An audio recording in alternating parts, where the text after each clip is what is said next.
Student, in this video I will be talking about a small topic from biomolecules that is called proteins. So proteins are important class of biomolecules. Proteins are important class of biomolecules. They are the polymers of alpha amino acid. They are the polymers of alpha amino acids.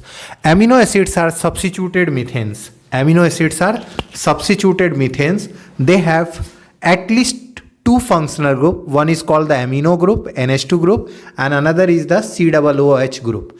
They may have other functional group also, but these two must be present in any amino acid. There are 20 amino acids which are present in proteins.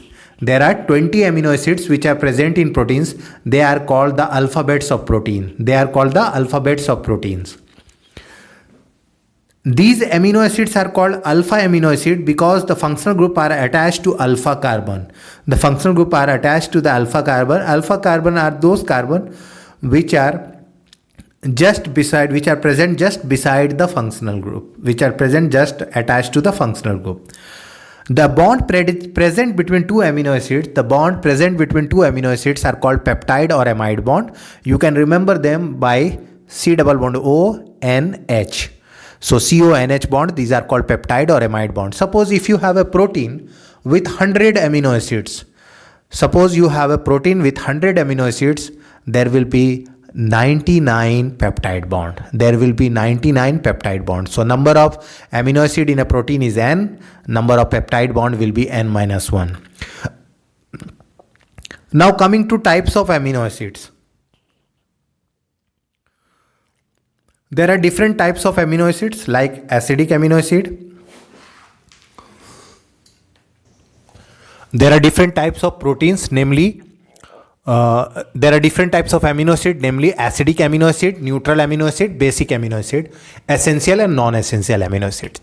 What are those acidic amino acids? So an amino acid which have more number of COOH group as compared to the NH2 group are called acidic amino acid, like aspartic acid, glutamic acid, etc. Neutral amino acids have equal number of COOH group, that is carboxylic group, and amino group, that is NH2 group. Basic amino acids are those amino acids which have more number of NH2 group as compared to COOH group. Now coming to essential and non-essential amino acids. So essential amino acids are those amino acids which are not synthesized in our body and must be required through diet. The trick for essential amino acid is PVT team hall, private team hall.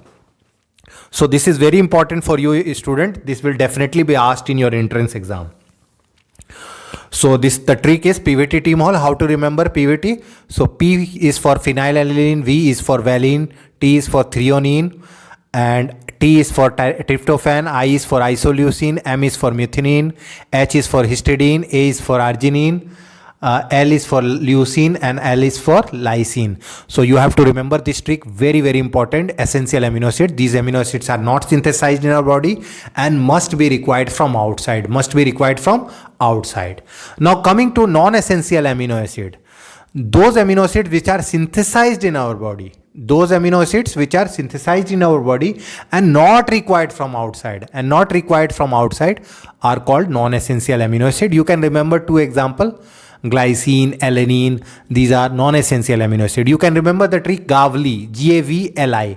So G for glycine, A for alanine, V for valine, L for leucine, I for isoleucine. So last three, valine, leucine, isoleucine are essential, whereas glycine and alanine are non-essential amino acid. Now coming to glycine. Glycine is the only amino acid which don't have any chiral carbon. So it is having a chiral carbon. Now enzymes, coming to enzymes are biocatalysts. They catalyze biochemical reaction. They are highly specific in nature. A particular enzyme catalyzes a particular reaction only and not any other. So it will act on a particular substrate and not all substrate. Like carbohydrates are specific to carbohydrates. Nucleases are specific to nucleic acid like DNA, RNA. Proteases are specific to proteins. Lipases are specific to lipids or fat-like substance. So this is the unique property of enzyme. They are highly specific. They are even more specific than their inorganic counterpart, that is the normal catalyst. Now, enzymes are very active at an optimum pH of 5 to 7, and they are very active at a temperature around 25 to 45 around. So that is called the optimum temperature. Some enzymes are activated by some metal ions, some vitamin part, like they are called coenzymes. So nowadays, recent advances in biochemistry have resulted that some RNA molecules do act as enzymes. So that there is a slight change in the definition of enzymes. So previously we were saying that all enzymes are proteins in nature, means all enzymes are proteinaceous in nature, but that means all proteins are enzyme.